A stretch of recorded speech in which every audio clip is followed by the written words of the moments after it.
soon, so can I kindly invite our friends to come inside so that we can start our next panel discussion.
Hello, everyone. Hi. Hello. I just realized I've been saying that word a lot these 2 days. Can we all take our seats so that we can start our next panel discussion? All right, before we start, let's do a quick poll. And Joni is looking at me because she doesn't know what I'm going to do now. So she must be freaking out. By the show of hand, who here think that the room is freezing? The room is freezing, and then we need to adjust it a little bit. Yes, okay. So if we can do something about it, it's really freezing here. All right, ladies and gentlemen, let's move straight to our panelist discussion. So I would like to invite our chair, and just to remind you that this session is on women in business and management, driving inclusive growth and more sustainable enterprise. We will be chaired by Mr. Danry, Chief of Branch of Better Work, Geneva, Switzerland. So can we have Mr. Danry on stage, please?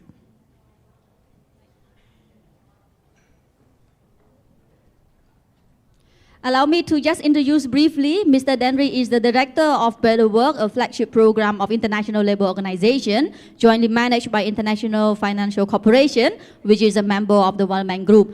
By now, we must already know quite a bit more of Better Work after last night's cocktail reception. Mr. Lee is also engaged in a number of other partnerships to improve working conditions in the industry. On behalf of the ILO, Mr. Danry is currently the chair of Bangladesh Accord Steering Committee.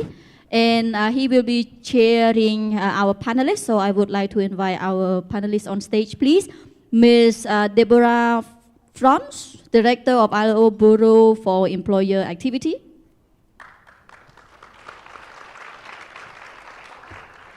Mrs. Esita Bo, the Vice President of Fiji Commerce and Employer Federation.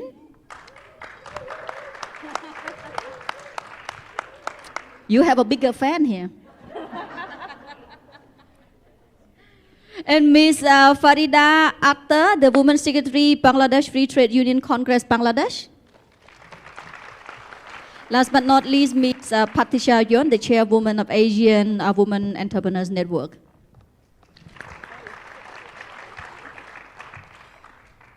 All right, thank you very much. So without further ado, I would like to hand over the stage to our chair, please. Thank you very much, Nader. And welcome to this session, which is our session to explore women in business and management and the contribution of women in business and management to driving more inclusive growth, more inclusive economy, and more sustainable enterprises. To explore this topic, we have a distinguished panel of speakers here, and we're committed to keeping to our time limits in order that we can really engage with you, to really bring your experience, your questions, and your evidence to this discussion as well. So we really want to get an inclusive conversation going about inclusive business and inclusive economy. So I commit to doing that. Firstly, just a few remarks from me to frame the discussion. Really what we've heard over the last day or so to set this discussion up. And I think the first point is that we've heard that women are an engine for growth, of course, in the region, but also that closing the gender gap in all sorts of ways has huge economic potential. And we've heard this in every session in different ways. We've heard that that the genderization of, in this case, business and the labor market is key to setting the region up to addressing some of the challenges of the future of work as well. And so a few examples of that. I think yesterday, in terms of the macroeconomic benefits, we heard about the 25 by 25 challenge. This key commitment to closing the gender gap in terms of participation in the labor market. Recent ILO estimates suggest that a reduction in the gap of participation in the labor market could mean as much as $3.2 trillion in GDP increase for this region alone. So just yet another piece of evidence about the economic potential of closing the gender gap, and closing other gender gaps we've heard has substantial macroeconomic benefits as well. But boiling down to the role of business, we've also heard about a growing body of evidence that demonstrates the benefits of gender diversity on business. We've heard about productivity and efficiency increases. We've heard about the importance of diversity to business innovation, to accessing new markets, and to getting that return on equity and investment. So women represent one of the largest, perhaps the largest untapped talent pools for business now and in the future in the region. And we've heard much about that. But we hear mixed messages. We hear that there's progress and there's momentum around promoting female talent, and that many companies are taking measures to make the working environment more inclusive and enabling for women to belong in business and indeed to thrive in business. But we also hear about the persistence of very significant barriers, about stereotypes, about discrimination, about occupational segregation, sexual harassment, and the lack of family-friendly policies for workers, and a lack of policies in terms of family responsibilities. So we're hearing clearly mixed messages. We've heard a debate cutting across many of the sessions about the role of women in leadership and in governance, and that's important to this discussion too. So we've heard about the power of women-led businesses.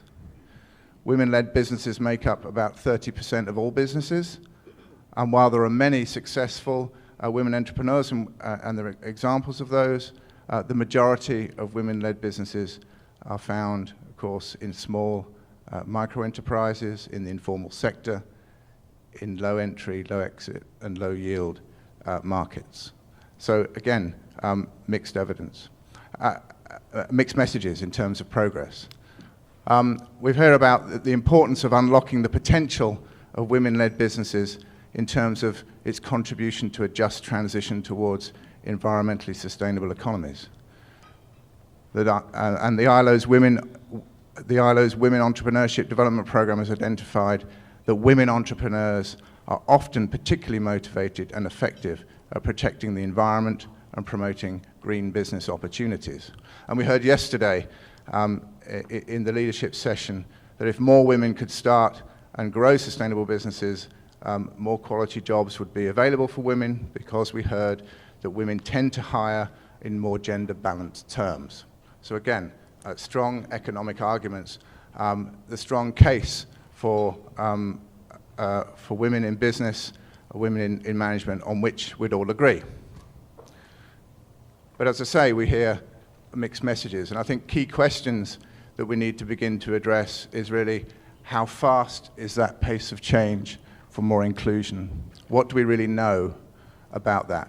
How do we know how change is happening? And what do we know about the rate of increase? And have we got the right strategies and the right means to drive change quickly in the period ahead? These are some of the key questions that I hope we can explore on this panel. And so I think for you and us, I think the opportunity of this session is to explore questions such as that, to discuss where in these different contexts where we are in terms of realizing this potential, to surface experience and evidence of what really works in terms of closing the gender gap, and really to see what we can do to inspire with insight and the way forward about encouraging a faster pace of change. So these are some of the questions. We're going to start with Deborah Frantz-Masson. Deborah is the director of the Employers Bureau within the ILO, ACTEMP. Deborah's had a long career in supporting employer organizations in being prepared for their role in managing the labor market, in supporting their members. Prior to working with the ILO, she was a Deputy General Secretary of the International Organization of Employers. Way back when, you had a career in retail, I think, and represented the British Employers Association in the CBI. So without further ado, Deborah. Thanks, Dan. Yeah, I refer to my distant past as the times when I had a proper job. I think before I start to answer the questions about the pace of change and what do we know and strategies to address some of the challenges we still have, it might be helpful if I just put the work that we've been doing in a context. When I took over this job, I looked at my governing body employer members, all male, and I saw that every time we discussed in either the ILO governing body or a conference, we discussed anything to do with gender, diversity, they sniggered. I got quite angry for lots of reasons, because I looked at what companies were doing in this area, and having come from a consultancy where we did an awful lot of work with vanguard companies on making the business case and real responses to what is a war for talent, I thought that the people I was working with at business representative level, let me put it like that, were out of touch with their members. So this isn't a crusade for me because I'm a woman. In fact, one of the biggest supporters of this work that we're doing is sitting in this room, who's male and has been kicking this work forward. But we wanted to reposition it as not a big company issue, not a women's issue, and it's we've got to start getting more men into events like this. It's not an HR issue, but it is a top management issue. And so, if you look at the business world, what gets measured gets done. So we had to go back to, what are we measuring? And in the ILO, probably at the time when we started looking at this, there was one publication that the author of is sitting in this room today, Linda Worth, that was called Breaking Through the Glass Ceiling. And that was done at the end of the 1990s. And we'd not really done anything, facts, figures-wise, since then. So we decided to update it as a way of, if we don't know what we don't know, how can I advocate to the people I work with that they need to start taking this a bit more seriously? So in 2013, we engaged on a global survey to collect, analyse, and reflect on how, since 1990, globally, women in business and management had progressed. There was very limited data. So we ran a survey, we looked at labour force survey data, and released our global report, Women in Business and Management Gaining Momentum. So there's a story in the tagline already that things were moving forward. It did give us the facts and figures. It's on the ILO website if you want to go into that. But for us, what it enabled us to do was to go beyond MNEs and what they're doing, but look at SMEs, large local companies, emerging markets, and see what the challenges are. We then drilled that down into Asia Pacific to be able to have a look and see what we could get some better insights into that. So taking that forward, we were then able to do 2 publications last year that looked at employer organizations and what they could do with their members in terms of best practice, practical examples of how companies were addressing these issues, how employers' organizations can use that themselves to drive their members to move forward, be it on internal workplace policies, hiring policies, establishing various measures that are still the barriers that are holding women back from climbing the corporate ladder. As we move forward, though, I'm a great believer in saying, okay, but that was 2013. That's a long time ago in the business world. So what's happened since then? So I can't release on a data stick, unfortunately, the findings yet because we're still progressing and processing it. But as we move forward towards the end of the year, as the ILO moves to its centenary, I think our major contribution to that will be an update of that report and the figures. So for this region, what I think is really interesting, to respond to your question, Dan, is that the evidence that we now have, based on the data that we have had now, is that progress is being made in Asia and Pacific. You know, to use our diversity jargon, the pipeline's filling up, and perhaps the glass ceiling isn't broken, but it's starting to shatter a little bit. And you know, the evidence that you talked about, Dan, around the return on assets, where you have women in business and management, either at board level or senior management, I think is now becoming incontrovertible. But there are also more studies around that we can draw on in our advocacy work, be it in Vietnam, where a recent study showed that companies run by women were performing better than those run by men during times of financial crisis. ADB work in 2016 that says, you know, when you've got at least one woman on the board, again, the company tends to outperform all male boards in terms of return on assets. So we looked at companies and their perceptions when companies implement initiatives on gender diversity. In this region, again, we're finding progress. 45% of our respondents said they're experiencing increased business performance as a result, including profitability and productivity. That they now see an enhanced ability to attract and retain improved women in the workforce. They believe that by doing this, they're also improving their company reputation, something that's very important in this digital world. And compared to the data that we're getting for other regions, the Asia Pacific is beginning to score significantly higher on all of the counts, which I think is quite interesting. It shows a journey, it shows progress.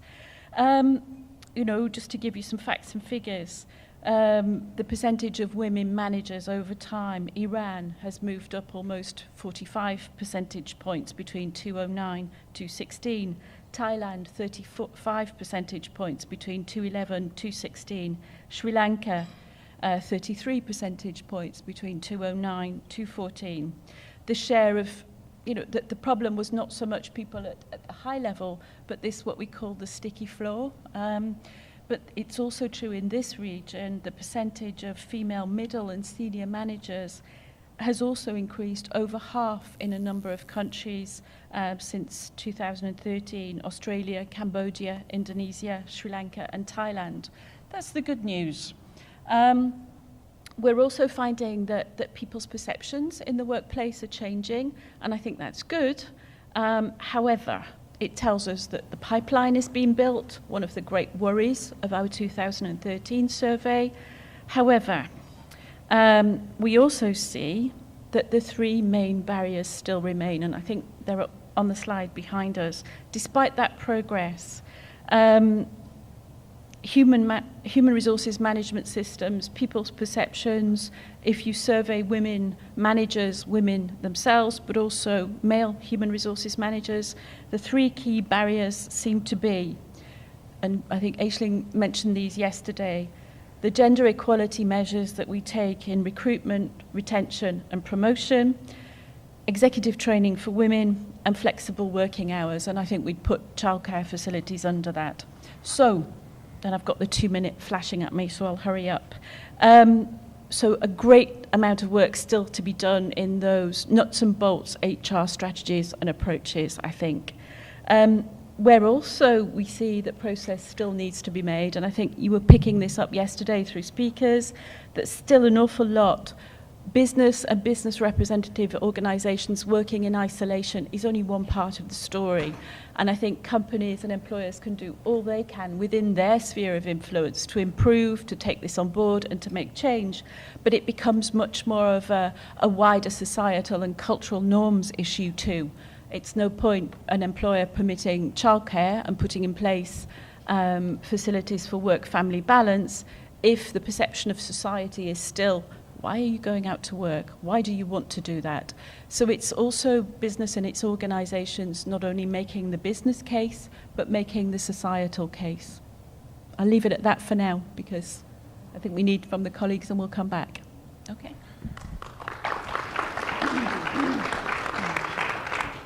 Thanks very much, Deborah, and thanks for sticking to time, but also thank you for responding to the appeal for more evidence of the pace of change and where we need to go. Our next panelist is also a very distinguished leader of women in business. Esther Nader, I got it perfectly earlier.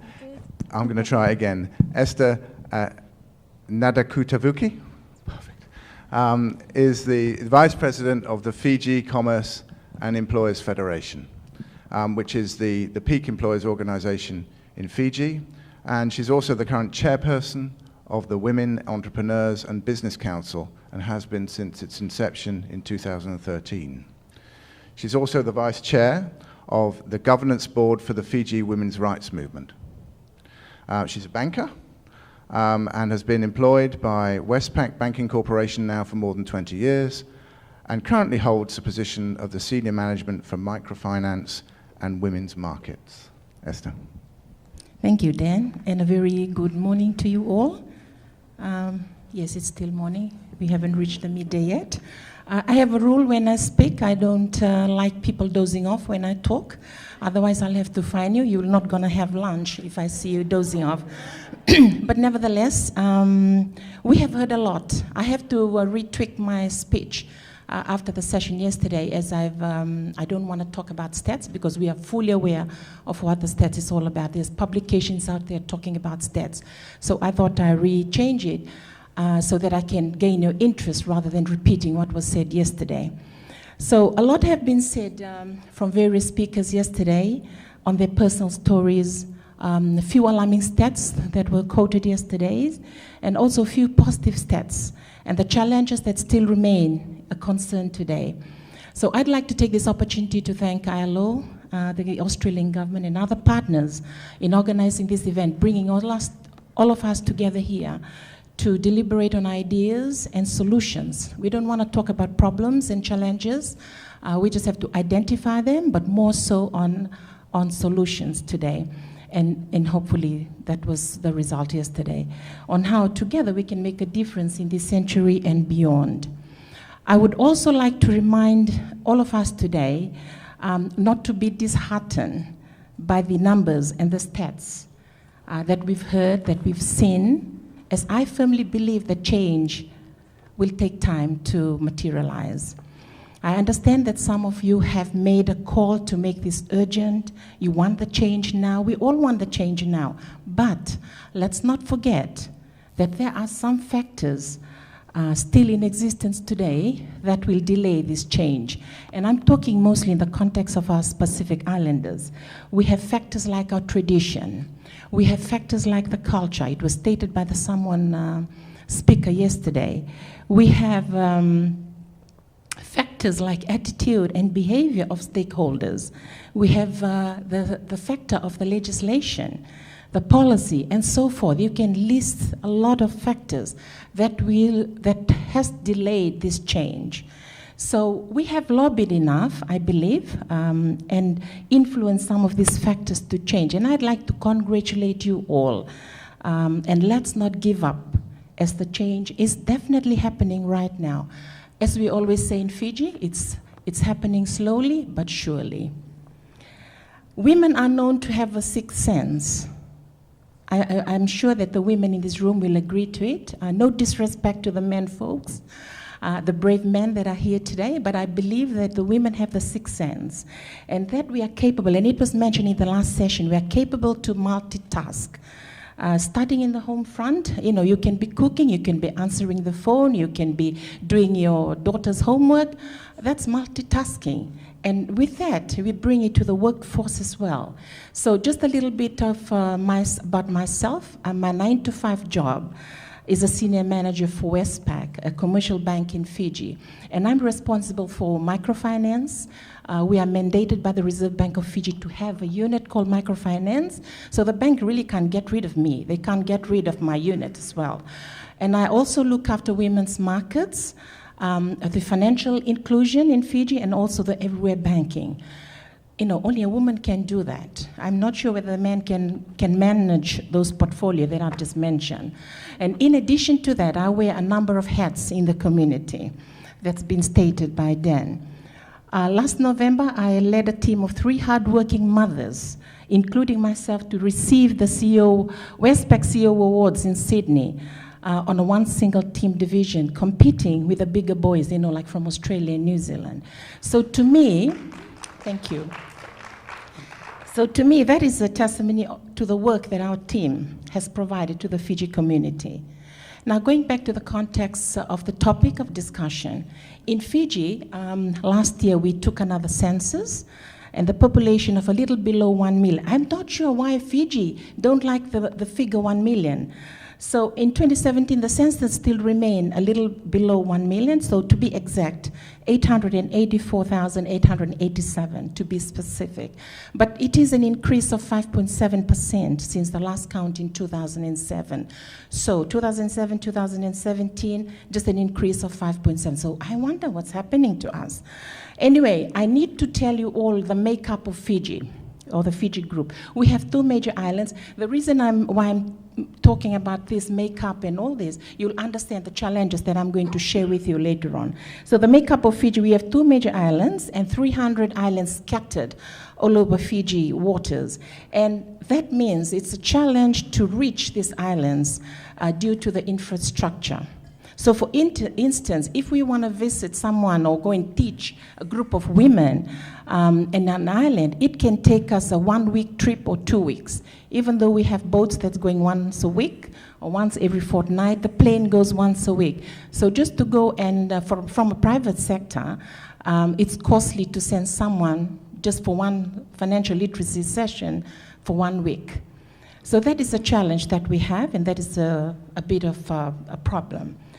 Now, the other thing that, you can imagine that these women that lives in these islands are deprived from so many things. They're deprived from accessing information. They're also deprived from justice. They're deprived from financial and banking services. They're deprived from financial literacy and other opportunities that the urban-based women can access to. Another challenge is the network connectivity that we have back home.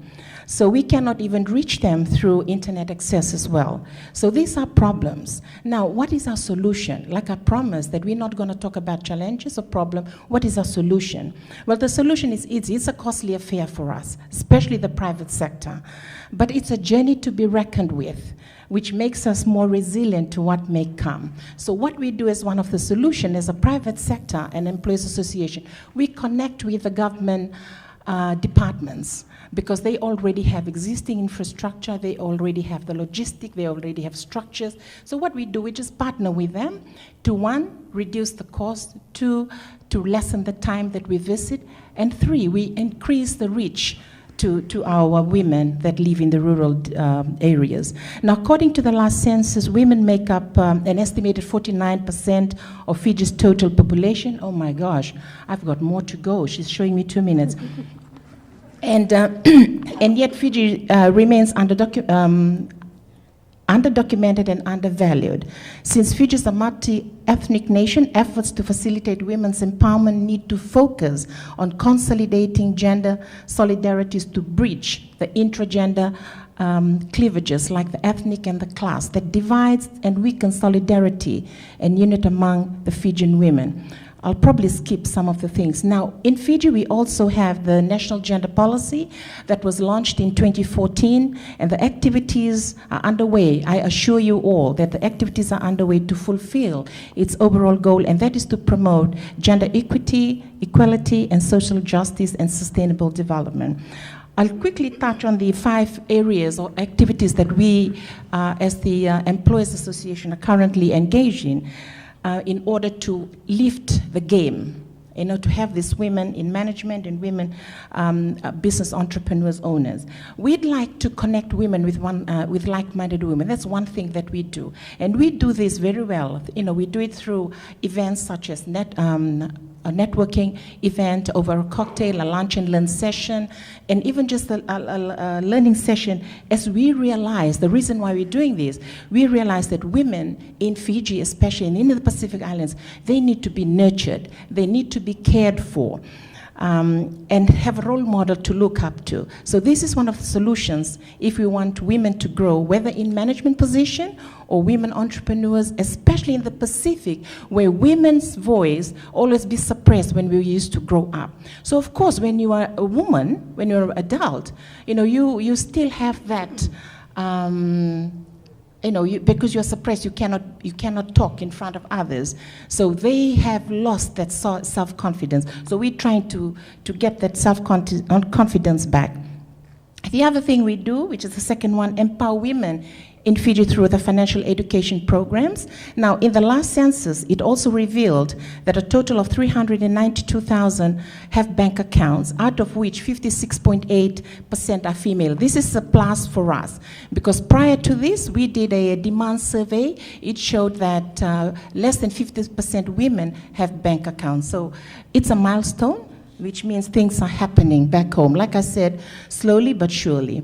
At the 26th Global Policy Forum that was held in Denarau, Nadi, Fiji, the affiliated financial institution, launched a commitment to close gender gap on financial inclusion. Now, this action plan shows our determination and to affirm our commitment to gender and women's financial inclusion. And we do this to ensure that our women make informed decisions rather than haphazardly, as we've seen. Now, the third one is introducing women to formal financial institutions and banking the unbanked. Now, this is another target that the Reserve Bank of Fiji, together with the financial institutions back home, target to bank 150,000 unbanked. And that was achieved well before the time. So we are now stepping up our game to have specific numbers for women, maybe a percentage, not only women, youth, and also those that are, have challenged in their lives. The fourth one is to send or make relevant information to women available to them to make informed decisions, like I said earlier on, and we normally use the government structure and other NGOs, CSOs that are available to work together in partnership. Lastly, recognizing women's achievement. Like as I speak now, in Fiji, we are launching the Women in Business Awards 2018, where we call for applications, because women, we need to be recognized. We're very sensitive when it comes to non-recognition and so forth. So if you just allow me, just a couple of things that I want to do. Time's up, okay. The rural women in Fiji typically farm land that belongs to their male relatives and father-to-son inheritance practices. This is one of the challenges that we, as an indigenous Fijian, tend to make it difficult, if not impossible, for women to own land. Now, the traditional Fijian women are frequently excluded from formal inheritance rights. To customary land tend to have no rights to land other than those permitted by their dads or their husbands. But this was prior to 2012. So it's a good news. Like I said, it's happening. Now, Women are registered under the indigenous register. So as long as you are registered under the indigenous register and the new list arrangement, they are entitled to their native land, although they are married to another clan. So there you go. It's moving, it's happening. So I just want to, I know my time is up, but I'll leave the rest in case Thank you. there will be questions, or I'm given some more minutes to talk. Thank you. Thank you, Esther. Thank you. Our next speaker is Farida Akhtar, the Women's Secretary for the Bangladesh Free Trade Union Congress. Farida Akhtar is a senior national women's trade union leader in Bangladesh. And I think started your career, Farida, in the trade union movement some 30 years ago. And over the years, Farida Akhtar has served in different elected positions at the union. She was elected the Women's Secretary at the BFT at TUC in 2004, and is also involved as the chairperson of the Women's Committee.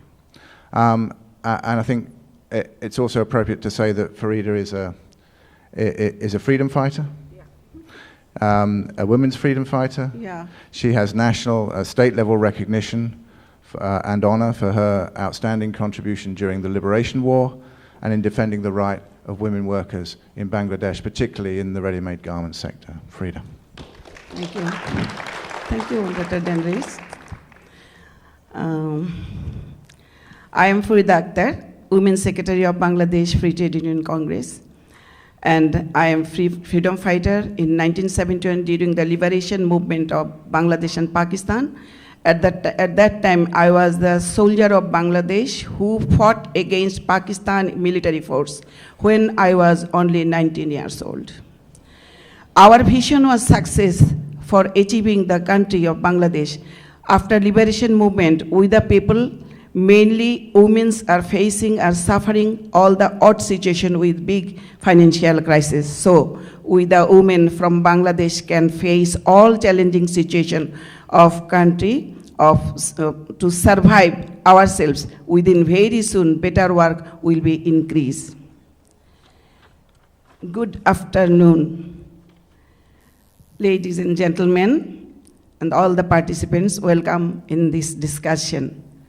How can we ensure that women become change agent, dynamic actors towards inclusive, thus sustainable growth their communities and countries? Perspective of Bangladesh.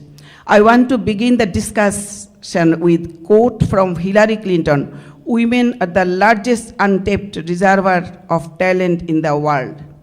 Although empowering women has been recognized as key to the United Nations 2030 Sustainable Development Agenda and also linked with 8 decent work in economic growth. Women are the driving force of economic growth who have been contributing to the economy as change agent. Women represented one of the largest untapped talent pools. In Bangladesh, 18.15 million workforce are women, and majority of women-led business are found in the micro and small, low entry and the informal economy. However, nominal number of women are holding corporate and business top management in position. Though situation has been changing, nowadays young women are entering the business, they are doing well. Till today, middle class marginalized women workers and rural women are struggling to establish business or work as change agent because of financial scarcity, education, family support. However, access to the service is huge challenge for the women in Bangladesh. But women contribute the economic growth is not properly recognized by the government. Dear participant, hope all of us agree that women have been an engine for the economic growth. Apart from that, I should say, women have been engine for the fostering the family and contributing uncountable and not recognized by the family, community and countries. Though women are the change agent and main actors towards inclusive the sustainable growth in their family, communities and countries. Family families play significant roles shaping this attitude. 61% say that they prefer to stay in the home. Do you think that they are not contributing in our families and societies? They are change agent also, but they are behind the screen and playing significant role towards inclusive the sustainable growth. In Bangladesh, RMG sector is key segment of the economy. At present, there are 5,300 factories in operation, employing approximately 2.4 million people of the 2.4 million people. Of the 2.4 million people employee, 85% are women workers are various level, and virtually close to 10 million people of Bangladesh depend directly and indirectly in the RMG sector. In Bangladesh, most of the RMG workers are not fully aware about their rights and entitlement. Occupational safety and health is major concern for them. Female workers at RMG industries become victims of various kinds of violence, including sexual violence. Although absence of trade union in RMG and other industries is major concern, no dispute settlements mechanism exists between the workers and the owner of RMG and industries. Women and future of work should give special concentration and emphasize in this issue in Bangladesh. Women are leaders everywhere you look, from CEO to housewife that holds together at home. I strongly believe women have the social and economic potentiality and contribute as leaders, business owners, and managers. Women are contributing economic growth in every second, but not recognized due to attitude, patriarchy, social stigma, etc. While women are still globally underrepresented in top management, significant evidence shows that number of women in senior and middle management position has increased over the last 20 years. However, Bangladesh situation is negligible. Expanding women's business and promoting more women to gain access to decision-making position are particularly challenging and complex issue in Bangladesh. Many challenges still exist for women in business leadership in Bangladesh. Women are often concentrated at junior levels of management, seldom breaking into more senior position, late executive or board level position. Furthermore, women are also often concentrated in specific business areas and lack of the variation in experience that often require assume more a senior position. The situation is almost remain same trade union issues. However, the future of work is one of the biggest challenges for women in Bangladesh, and women change agent would play a pivotal role to overcome the challenge. Recommendation. In Bangladesh, only 29% women are working full-time and rest of workforce are unutilized. We should create more change agents and entrepreneurs to contribute inclusive and sustainable growth. Change agent, national level, recommendation, improve status of legal compliance towards ensure fundamental labor rights in labor market. Immediate reform of existing labor law with clear recognition of self-employment, employed women and the home-based workers on into it to secure their basic labor rights at work. Ensure proper implementation of existing laws on protecting women from discrimination and harassment in society, workplace, and at family level. Facilitate effective policy support to expanding women business and entrepreneurship. Review the existing relevant national policies and legal instruments for creation of favorable environment for ensure women in business and management. Create appropriate opportunity for women trade union leaders to engage at national level policy making matters on sustainable business and workplace issue. Corporate level change agent, promoting opportunity for women at decision making position. Introduce new policy and legal provision at corporate laws. Effective networking of business women at national and local level. Create more favorable opportunity for women into business, create more young women entrepreneurs, develop a national joint dialogue forum for women. Rural level change agent, allow the self-employed women and home-based workers to organize under trade union and bargain collectively. Create women rights advocate at rural level, ensure equal opportunity in business, create opportunity to transfer their skill as digital workforce, create women entrepreneur at rural level.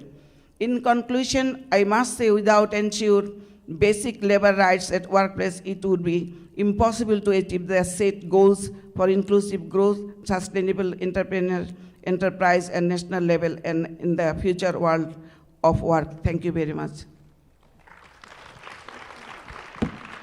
Thank you, Farida. And our last panelist to present is Linda Watanawakin. I did that good. Linda has bravely stepped in at very short notice because our previous speaker was not able to come, and is really speaking here on behalf of the ASEAN Women's Entrepreneurs Network, which has a special role in terms of supporting women-led businesses in terms of gaining access to export markets. But her experience and authority on this subject doesn't stop there. I think she also represents BTW, the Federation of Business and Professional Women's Association, and has a career, a very dynamic career in business, a strong theme of which has been to encourage imports of new innovation and to educate the Thai market in terms of use of those technologies. The question that was given me is women-led businesses are mainly concentrated in our domestic markets, and how do we reach other regions, and what do we need to make it happen? The thing that I wrote, and it's on the number one list for everyone is funding. Excuse me, my voice tends to act up when I get nervous. Support and expertise. And the one thing that I came up with was, and we discussed this among AWIN focal points, is an online platform to connect the ASEAN countries together. It would be a resource data online platform where entrepreneurs could connect with professionals and experts on various topics, from business planning, from the start to finish, how to register trademarks, patent products, or register a new business, how to do online marketing, how to get qualified financial assistance or aid, accounting services and assistance, product development, innovation, quality standardizations for the international markets, and to really focus on developing not only themselves but their products, because we realized that as we traveled to the various countries within the ASEAN region, we had a lot of similarities, and at the same time we had a lot of differences. Each country was at a different stage of development, and we found that the only way that we can help these people at the various stages is to develop this knowledge resource bank, and it has to be credible and it has to be trustworthy, because in this internet age, there's so many scams, there's so many people are taken advantage of all the time, even with a simple ATM card and things like that, and it's about education and training. Those are the things that we would like to focus on, and that's where AWIN has been doing a lot of exhibitions, working with the UN Women, to facilitate these trade activities, but there's still a gap, because we have not been able to connect the funding that they actually need for these micro businesses. If you're successful, say SMEs, there's financial, there's finance available to you, but what do you do as a micro business? What do you do as an individual? And these are the things that we need to develop and we need to educate and to prepare them for. So that's how we can actually penetrate and give them the resources. It doesn't even have to be funding, but it could be resource like materials, products, and And one thing that I've learned in the past is like I didn't know that a lot of like the Thai government, the human development side for the handicap is working on is donating even old banners. You know, the banners that you no longer use, you donate it to them and then to the blind, and then they make these bags and they sell it. You know, they retail it for maybe about 250 baht.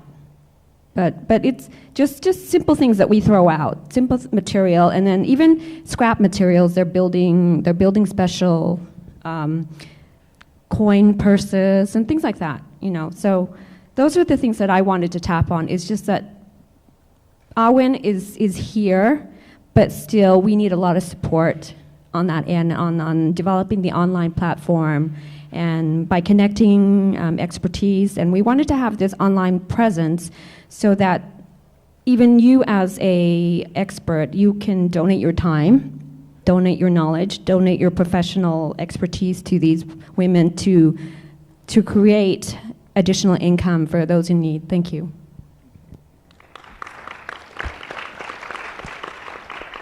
Thank you very much. I think what we've heard as a quick tour across the region and is that progress is happening. We've heard certainly some encouraging evidence that, as Deborah put it, that the pipeline is filling up. We might not be there yet in terms of senior positions within business, but it looks a lot more promising than it did 5 years ago in terms of the rate at which women are occupying more middle management positions and lifting off the sticky floor, for example.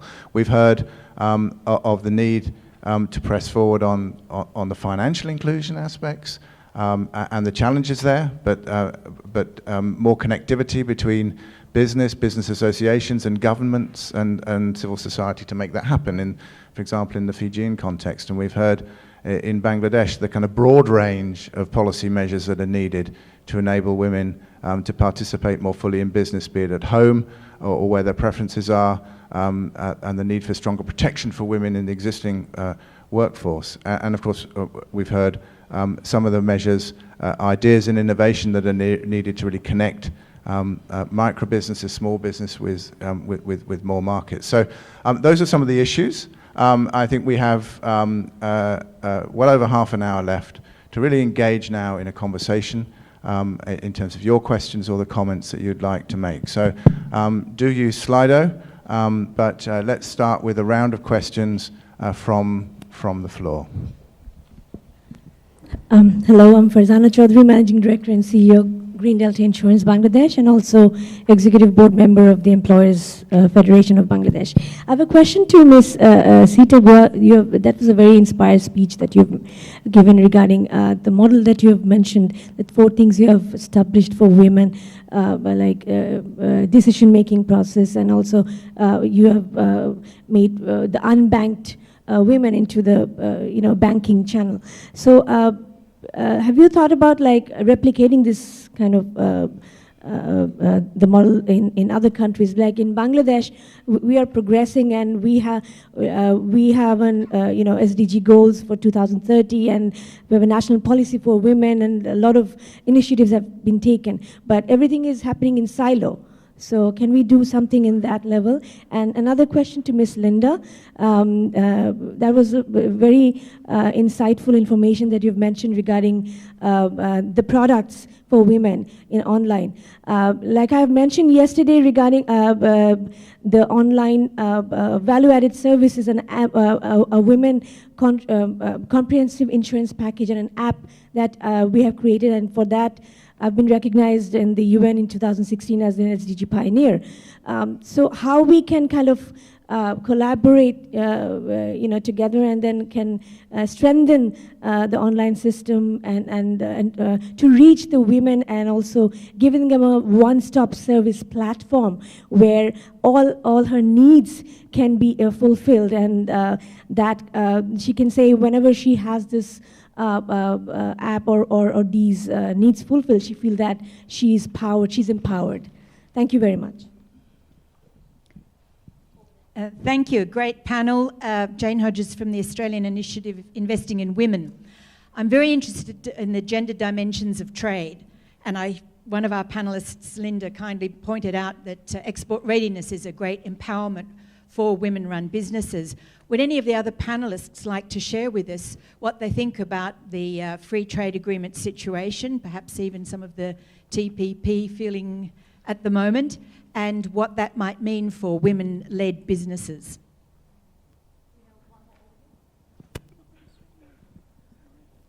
I'm Asma from Ministry of Labour and Employment, Bangladesh. I want to have some comments from the panelists. Is that as a representative of Bangladesh government, the scenario of women empowerment in Bangladesh is changing because our Prime Minister is a woman, and our opposition leader is also women, and in the ministry level, the chief executive or senior officers are also, not most of them, but majority of them are women. So scenario is changing. As a developing country, we have sub-commitments. We have some actors and factors. We have to sustain economic growth. We have also some poverty elevation programs. And we also other issues like women empowerment, because we do believe that women is the engine of economic development. And you know that we have two lifelines in Bangladesh, that is foreign remittance and RMG. These are the main source of our economic development. So, as a representative of Bangladesh government, we are mostly focusing on women empowerment, because in our national budget, we have some percentage for women development and also climate change. In RMG sector, we already changed, not a lot, but we are trying to do our best. For example, in RMG sector, we have childcare leave, maternity leave, and also central fund. If any women, any man or women, something like that, they injured, we donate them, that means they get some fund from the government, also from the Employers Association. And also, we have another project that is to be implemented the next financial year, occupational and health safety issues. There is another project. And our government is also, thinking, not thinking, is the pipeline of the project to make, hostel for women, working women who work in the RMG sector. So, changing something is more than revolution. So, as a developing country like Bangladesh, we are committed. It's not only committed, we have to do that, because our women is our economic, on the source of economic development. So our government is trying best to participate, to include women in the all workforce of life, economic development. So hopefully within the 2 or 3 years, we are try to be more developed than we are, and I think international collaboration, cooperation, and NGOs and others organizations can help in these issues so that we can progress further together. Thank you very much. Thank you. So we already got the 3, we still have 2 more. We have 1 slide, so maybe this round first? Yes. All right. Thank you. We do have lots of time for questions, so keep thinking and keep them coming, and let's deal with these now. I think that the first question was really 2 questions, and I think to you, Esther, first, on the replicability, if I can put it like that, of your experience of connecting business, government and civil society to this real challenge of the unbanked women. So what in your experiences do you think could be relevant to other markets, and what initiatives could you have to more connect internationally with countries like Bangladesh? Thank you. We face challenges as well when we try to go out and bank the unbanked. As the commercial banks in Fiji, we are overly regulated by the Reserve Bank of Fiji, and taking into account the anti-money laundering and the other stuff that comes with it. So to open bank accounts in Fiji is quite a process. We require a lot of documents.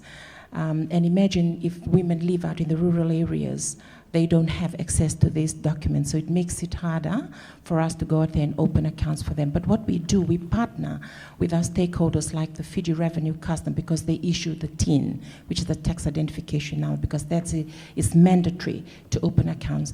Then we try to go with the births and marriage department, because they need to have their birth certificate. So they tag along with us when we go to take banking to the rural community. So it makes it easier for them. But to replicate that, I know with the other Pacific Islanders, under the PIRI, which is the Global Policy Forum, under the AFI, which is the affiliated institution, we do share a good practice that's happening everywhere in the Pacific, and we have this regulated by the governors of the Reserve Bank or the central banks, and they run with this. In addition to that, we also have the National Financial Inclusion Task Force that drives all this banking the unbanked, taking out financial literacy or financial inclusion. And with that task force, we have working groups, and I chair one of the working group, which is the Financial Literacy Working Group. So, like I said, it was a milestone that we were able to achieve the 150,000 accounts for women. But now what we're trying to do from the commercial bank point of view, we are monitoring these accounts, and it's taken us to another angle whereby we've seen that some of the accounts, maybe 3% of the account, are not they're not using it. So it becomes dormant, and then we close it again. So we're asking ourselves the question, are we just going out to bank the unbanked because it's a requirement from the Reserve Bank, or we need to go out and open bank accounts if it's a real need for these women? So that's something that we're still in a dilemma, but we're working out a solution to that. Thank you. Okay, and I think the other part of the question was directed to you, Linda, but it's about, you seem to have struck a chord with this collaborative platform that you're looking to create to service women entrepreneurs. There seems to be interest in Bangladesh. Is there a possibility to collaborate there? Our WIN is always open to new members and participants, and anything that we can facilitate to help women in the various regions. I mean, nothing is perfect. It's an ongoing process, and we always have an open mind and open heart. So yes, we are open. Thank you. Okay, so Jane Hodges' question was about free trade agreements and the potential of free trade agreements to really target more specifically women's business and incentivize. So I'm going to just ask an open question to the panel about who's brave enough to tackle that. I'll tackle this. I mean, free trade zone. It will happen. It's taking time. It's taking progress. But as women, connecting with women, I mean, I'm supplying goods to Cambodia, Myanmar, and Laos. What they do is I educate and train them in Thailand, and they take the knowledge back and they copy that within their countries. They buy the products. They source the products from us. And then what we do is we travel maybe once or twice a year to do on the field training. I can't stress how important that is, because even though what I'm doing in Thailand is working for Thailand, but when you go to a different country, you really have to be on the field to know and adapt your techniques and to help one another penetrate the market. That's all I can say, because as a private company, we have to do and be self-sufficient, and we have to address challenges and help facilitate the development stage. Thank you. Okay, thank you. So there's a couple of questions that have now come up on Slido. They're on the screen here. And while we're dealing with these, I encourage you to keep them coming. But the first question is directed to you, Deborah, and it's how can employers be persuaded of the power they have as purchasers to insist on decent work in supply chain contracts?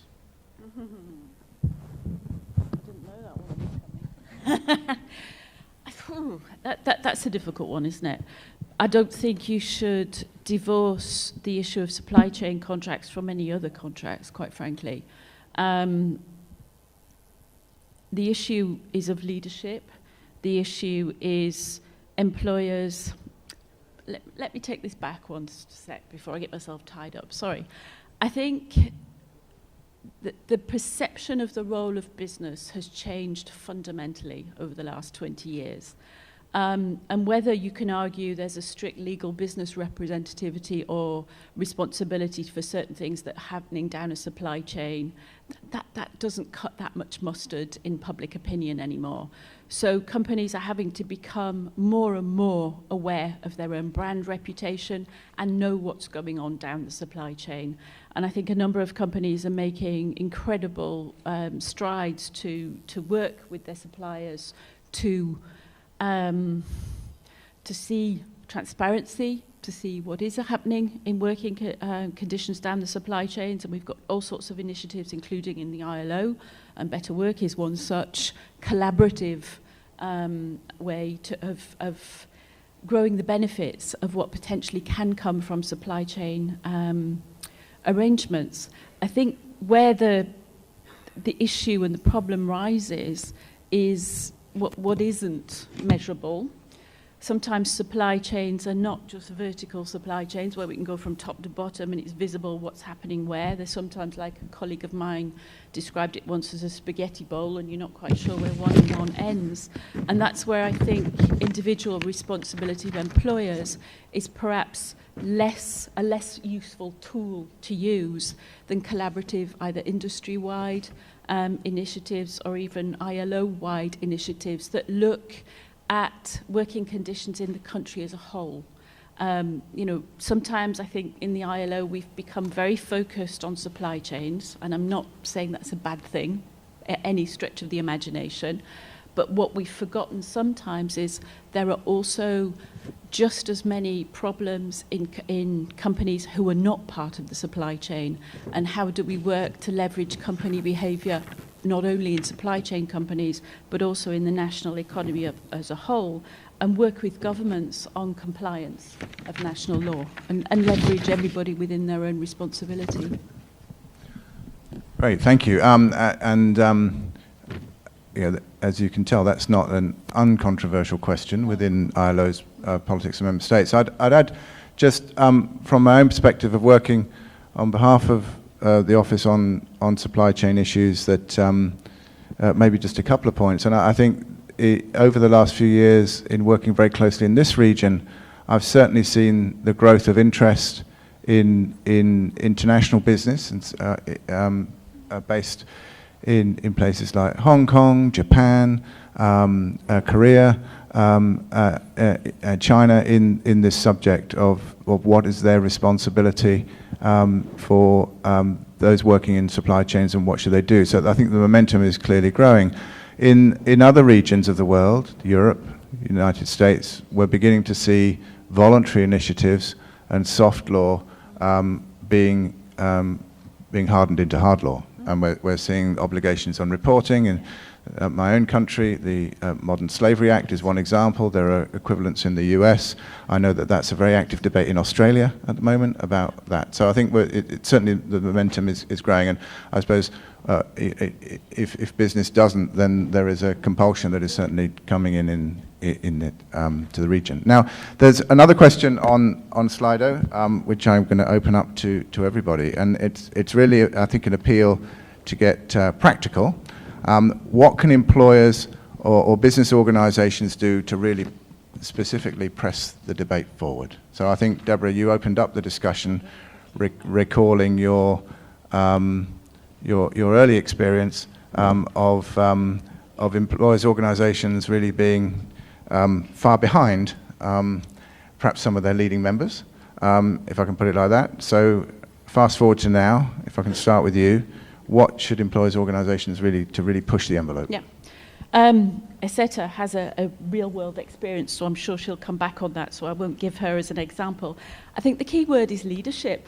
One thing that shocks me and continues to shock me is that business representatives, organizations, have a responsibility to walk ahead of their members. Not 10 steps, maybe 3. And I don't see how they can advocate for change in this area, put the business case, if in their own governance, management and leadership structures they're not walking the walk either. And for years, organisations told us it's too difficult, there's no women, they don't want to sit on our boards, we can't find anyone to come to the ILC. Jane, your question yesterday. I think things are changing. And so what can business representative organisations do? They can do a lot of things with their members, but they can't do that effectively if they're not doing it themselves within their own organisations. So it starts by top management buy-in. And my ex-boss in the federation I worked in came in and said, you know what, I'm not taking any more excuses from any of you. We are going to measure this. I want to see, and it was a small target, but they were starting from a very low base. I want to see by next year 50% of the council, our governing body, being female. And I want to do it not by a quota system. I don't want to do it so that we're just going round to find women who sit on every board. I want to seek and explain and justify culture. If we can't find someone, and it may be that in specific instances there are not suitably qualified women who want to take the post, that's okay. But I want to know who you've spoken to, justify why they don't want to take it, and that's okay. But then we build the pipeline for the next time. So that had an incredible effect in that organisation, and we've seen it happening in other organisations. But there are also things that seem really silly, and we mentioned yesterday the notion of unconscious bias. Quite often employer federations hold events in the evenings when everybody's trying to run home, not just women, by the way, do things in a different way. Do things at a time in the working day where people are able to take place and to engage in governance events or take part on panels. Reach out to women business leaders to actually understand what they want from you as an organisation. Quite a lot of times business representative organisations say, oh, women are not joining us. They're going off and creating their own organisations. Well, there's no wonder if nobody's actually reached out and talked and said, what do women entrepreneurs want from a business representative organisation? And look at training for governance roles. I think that's one thing that women sometimes put themselves down. I couldn't possibly go to government and give evidence. Yes, you can. You're doing it every day in your company. And I think there's a role for business organisations to do there in terms of training for advocacy. That's all on top of what they should be doing in their day job, which is working with their members around issues such as networking, issues such as offering practical guidance and tools on some of the issues we talked around yesterday, recruitment, retention, how to do effective interviewing, how to engage in mentoring, how to engage in awareness training at the workplace. But I think the key is leadership, setting targets and tracking progress, because if they're not doing that, how can they expect their own members to be doing it too? Or effectively, advocate for policy change to governments or opinion formers. Thanks, Deborah. Esther, did you want to come in here? Thank you. When I was co-opted to be one of the board members for Fiji Commerce and Employers Federation, I was the only woman. And imagine, this was in 2012. But for now, we have 4, so it has increased from 1 to 4. And nevertheless, I just want to give some stats. Currently, women hold less than 10% of board positions in Fiji, and approximately 60% of the companies listed under the South Pacific Stock Exchange do not have women in their board at all. And when I was trying to put this together, one thing I found out too, it's really hard to get stats. So that's something we really need in the Pacific, but I talk specifically for Fiji. We need help. If someone out there or an organization out there can assist Fiji in terms of setting up a database whereby we can have a proper data rather than haphazardly we're just collecting from ADB research paper, ILO research paper, and so forth. But there's really no proper database collection and also the maintenance of this going forward. But yes, and I also remember it was launched in 2010, the 30% Club. to have a 30% women on corporate boards in the UK. And in 2015, we had a review. I was fortunate enough to attend with Deborah a conference such as this in London in 2015. And the result, we still haven't reached the 30%. To date, when I checked Google last night, we stand at 27.9. So there's still a long way to go in terms of reaching the 30% club. And I would like to take this opportunity to say that countries that have joined this campaign, Turkey, US, Ireland, South Africa, Canada, we are not there, in our region. But I'm happy to say also that Malaysia joined the campaign. Australia has joined, I think, 2 years ago, and also Hong Kong. So the challenge that I would like to challenge all of you now, why don't you join the 30% club campaign? Because we can do it. Thank you. Thank you. Thank you. Can I move to some other questions? They're starting to flow quickly now through Slido. So the next question is, it's another supply chain question, but how can larger businesses help home-based workers in supply chains be more visible and get decent work? So, and I think maybe on that one, if there's any comments from the floor on this, I don't know if Sewa is still here, then get a little discussion going on that too. But does anyone wish to comment on this? Okay, then let's go back to the floor and have a discussion going there.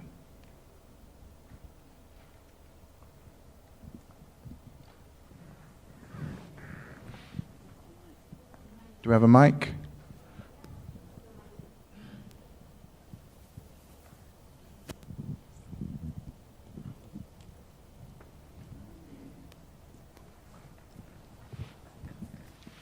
Thank you. Hi, Amanda Ellis. I wanted to reiterate something that we discussed briefly yesterday about supply chains. And this is the legislation that exists in the US but is now being used globally through multinationals. And there is a certification for women-owned businesses. And that is done by We Connect, Women Entrepreneurs Connect International. And so with this certification, women-owned businesses are put into a database with some of the big multinationals, and I think at last count there was $7 trillion in terms of purchasing power of the multinationals that are engaged with this particular initiative to proactively try and encourage diversity in supply chains through including women-owned businesses.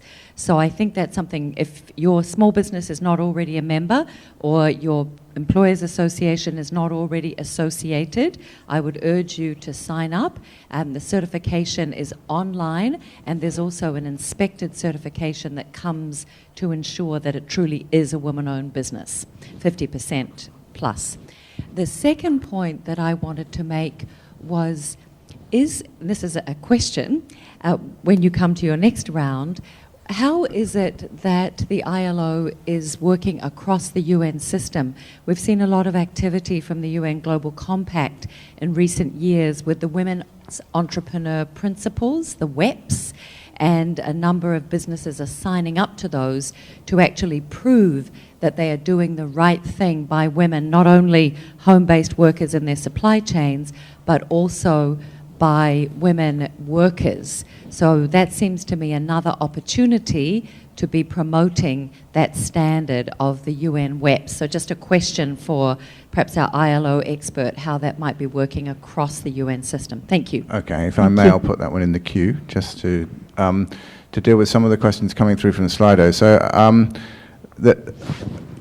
can we address the automation of work? Because a question has come up very pertinent to our theme on the future of work. But the question is this: is the automation of work, we hear a lot about jobs disappearing, especially for women. And do you have plans in place for reskilling women workers to deal with the changing nature of work due to automation? So again, a big question. Can I come to you first, Linda? Okay. A lot of the lower skilled workers are going to automation. So as an organization, what you can do is start by doing job rotation now.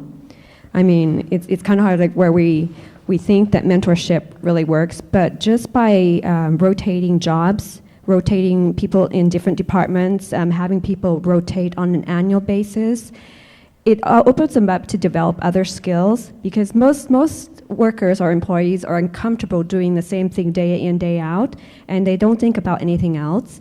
But now times are changing, and our ability to learn new things, develop new skills, develop like even software, even management techniques, leadership techniques, these things really need to take place. Otherwise, we will become obsolete, and you will be unemployed. It's a must. It's a must. So job rotation is what organizations can now do. And even with me, it's like I don't have a certain department anymore. I used to have people in the accounting department, the marketing department. Now I switch them out. And so my accounting department can be a marketing department. And so they can answer calls, they can sell, they can answer questions, technical questions. Just by giving product training and just by being with various departments and being on the field. Thank you. Okay. Deborah, can I come to you? I know that ACTEMP's done some work around automation and its potential impacts in the region. But on this question of skills and preparedness for a just transition in terms of automation, what's the view? Sorry, I keep pinching your mic. It's a very mixed picture. I mean, we did, I wouldn't say it was an academic piece of work, but it was. But we also talked to real entrepreneurs in the ASEAN region in 6 sectors, including the garment industry, automotive sector, business processing. I think the picture is very, very mixed, and it's actually quite worrying. In those countries that heavily invested in a good education system, lifelong learning, a commitment to vocational education and training, they will tend to be better positioned as the wave of automation comes and certain jobs, as you said, Linda, disappear. Those countries that have made their economic growth model predicated on low skill, low entry, they're going to be in trouble. And that sounds alarmist, but the fact is that unless collectively we are educating, we are investing in education, we are looking at the kind of skills that will be needed for the workplace of tomorrow, and it's not the kind of skills we're using today, and this isn't something 10 years in the future, it's happening now. And it's looking at skills such as interpersonal skills, creativity, that we're not even sure how to teach yet, entrepreneurship. And so, we're talking about women's role in the workplace, but by far just as big a challenge is what's the workplace going to be looking like tomorrow, and what are the skills necessary for it? And I really don't think that we've got our head around that. All I know is that employers keep telling us worldwide, wherever I go, the key issue that I'm given when we talk to companies is we've got a skills shortage. But we don't seem to be matching up what are they, and how are the education to school links working? How are we training for tomorrow's workforce? I mean, if there's anything we've got to put at the top of our policy agenda, it's that. Okay. Another question from Slido, and if anyone's got a burning question from the floor or a comment to make, now's the time to begin to raise your hand. We might better get it in before the end. We have one at the end in the middle. Okay, so I'm going to go to you in a minute. Now just let me try and deal with one more from Slido. We've heard a lot about funding as a big issue for women in business. It's been raised. But how about tackling social norms as the issue? I mean, we've heard it a lot as a persistent barrier, but we haven't had a lot of advice on how you tackle that within your organization. So has anyone got any advice to share on that? Maybe I'll just add on in the practical experience that we go through with the Women Entrepreneurs Business Council. The action that we'd like to take forward and based on the challenges that we've had in the couple of decades ago. We need to improve the process in business registration. That's one of the issues, and issuance of business license. And I think Fiji have taken a few steps back in terms of making things easier. compared to other little nations like Vanuatu and Solomon Islands. They've taken a step ahead. New Zealand is number one. It just takes them a day to register the business and actually issue the business license. Whereas in Fiji, from the Women Entrepreneurs Business Council, because we have a lot of our members that are still in the informal sector. And one of the objectives of our council is actually to transit these women in the informal sector to formalize their business. Now the transition is not that easy because we need to have this hand-holding exercise to actually help them to go and register the business and then going into the issuing of business license. So that's something I would like to suggest to streamline that process to make it easier for them. And just accessing to markets, that's something that they want to address as well.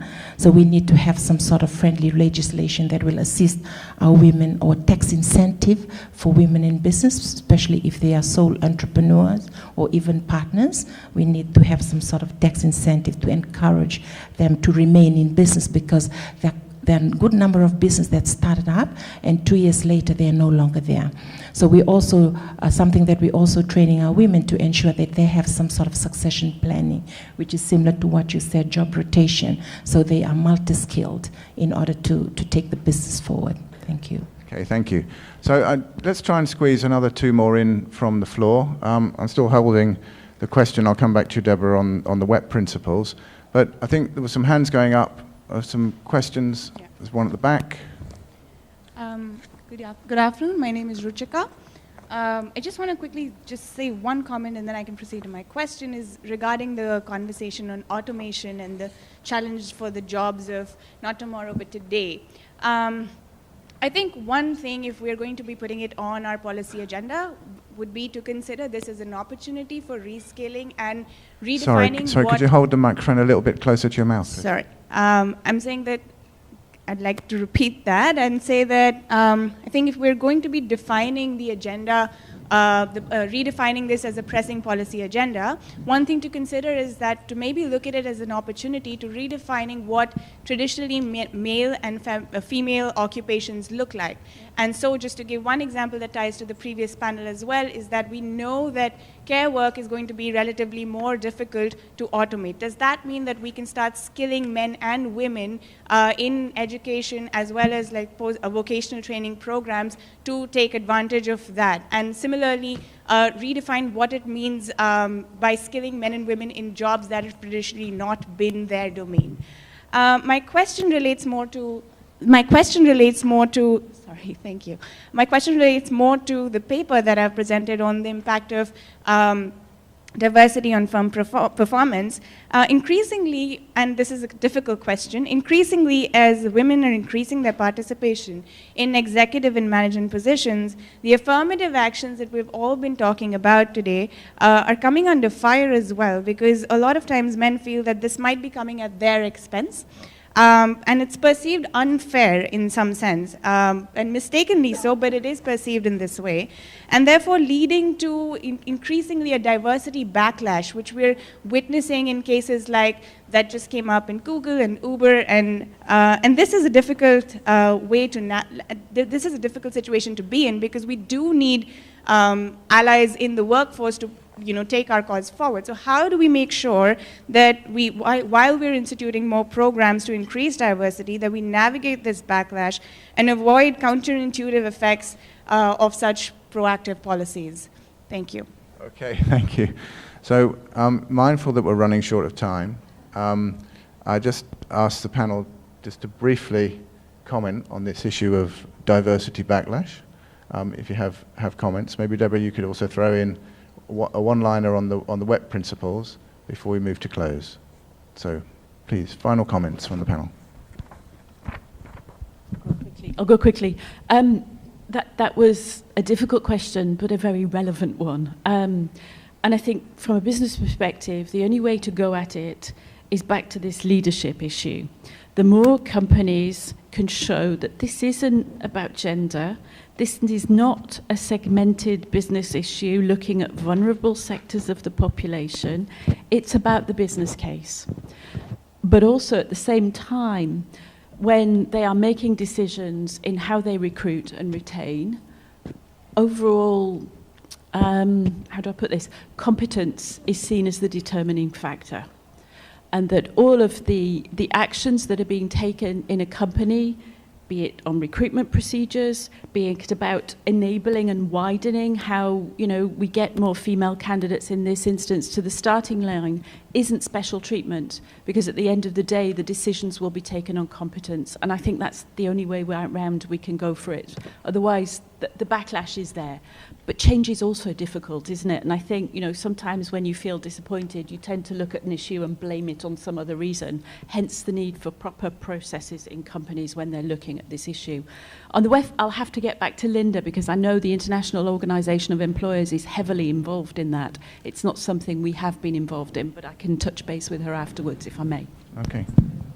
Well, thank you for giving me this opportunity. And just to round it off, like Deborah said, let's not be disheartened if the change is not happening, because I can assure you all that change is happening slowly but surely. That's better than no change at all. So therefore, I'd like to encourage you all, friends out here, to continue with all the great work that you're currently doing, and be bold. That's something I would like to, I think the International Women's Day last year, the theme was bold to change, or change to bold. I mean, my friend there from Westpac Women's Market, she was bold enough to challenge the status quo. We have to make a start in terms of challenging the status quo. So the other thing that I would like to end on a positive note, and this is my quote, that together we will win, and the win stands for women invigorating the nation. Thank you. Thank you. And with that, I think it's the perfect way to close on that very positive note. Can I thank you for your full participation in this discussion? But above all, I think let's say thank you to our panelists for framing what it was a great conversation. Thank you.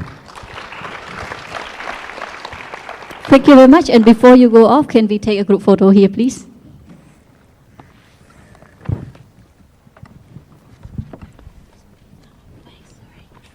All right, while our chairs and our panelists are taking their photos, allow me to let you know that I am very hungry right now. So I'm not going to say anything else besides please enjoy lunch and come back here between 1:55 to 1:59 so that we can start exactly at 2 p.m. Thank you very much. Enjoy lunch.